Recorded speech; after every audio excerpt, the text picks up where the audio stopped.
Welcome to tonight's programming. Thank you for joining us. I am Imalis Ramirez, and we have a program packed with information for tonight. Let's start with a harrowing story about a young mother who watched as her baby turned pale and appeared to stop breathing. He was rushed to the hospital, and thankfully they are now home to enjoy the baby and tell the story. Let's check in with Yaeli Hernandez, who's at the infant's home. Yes, thank you, Imalis. We are here outside of the home of the infant who suddenly went pale and ended up in the hospital. The AAP, which is the American Academy of Pediatrics, updated their terminology in 2016 to describe events such as the one little Daniel experienced. It used to be referred to as an ALTE, apparent life-threatening event, which described the subjective experience of a frightening event by a caregiver. These usually included some combination of apnea, color change, and change in muscle tone, and as well as choking or gagging. This concept was very broad and imprecise and included an extensive differential, which led to the recent change in terminology. These are now referred to as BRUs. A BRU is an event occurring in an infant younger than 12 months of age that is described by the observer as brief, usually less than 1 minute, resolved, and with reassuring history, physical exam, and vital signs at the time of clinical evaluation by trained medical providers. We had the opportunity of speaking to the mother and got her point of view through everything that they went through. She spoke to us about her experience in the hospital, and this family is very fortunate. They are now having the opportunity to enjoy their little bundle of joy at home.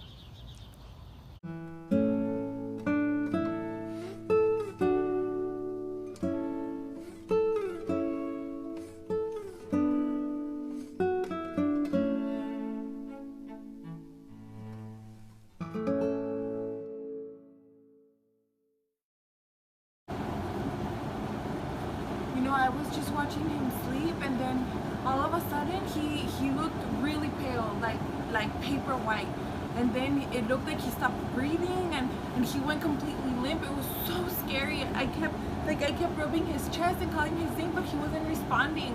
The whole thing probably lasted like, I don't know, it seemed like forever, but I think it was maybe less than a minute.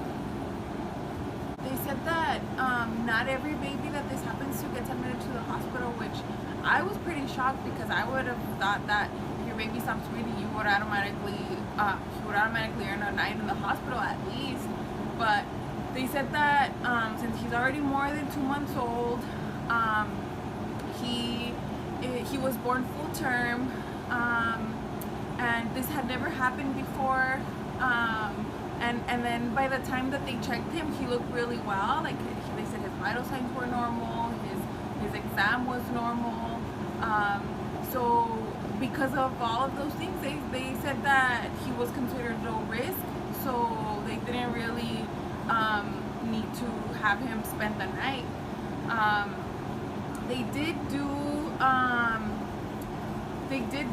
did observe him for a while in the ER with checking his oxygen level, and they also got an EKG, like to check his heart.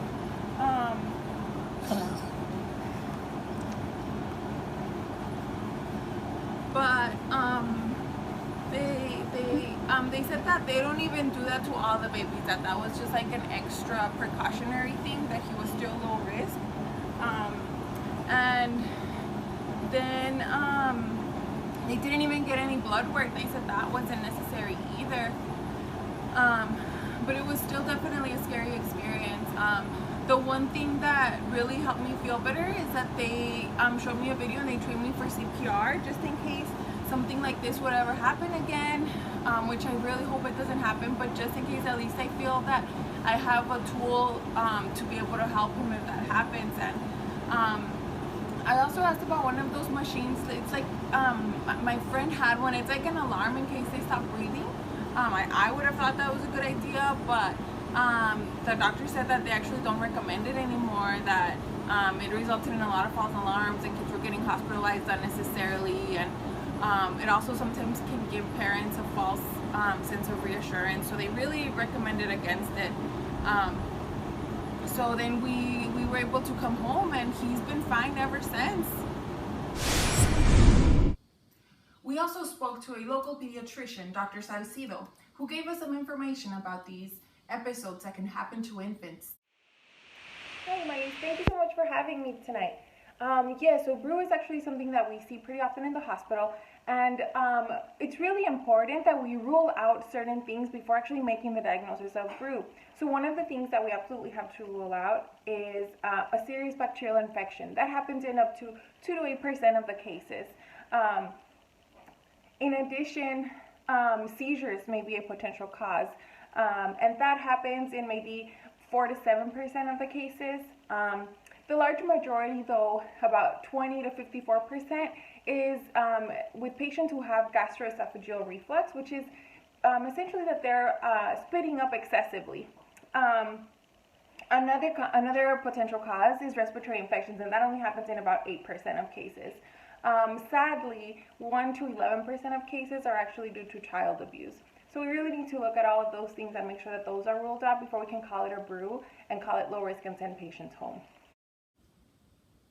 Thank you for joining us for tonight's programming. That is all for tonight. But join us tomorrow as we talk about another infant who was affected by something pediatricians call failure to thrive.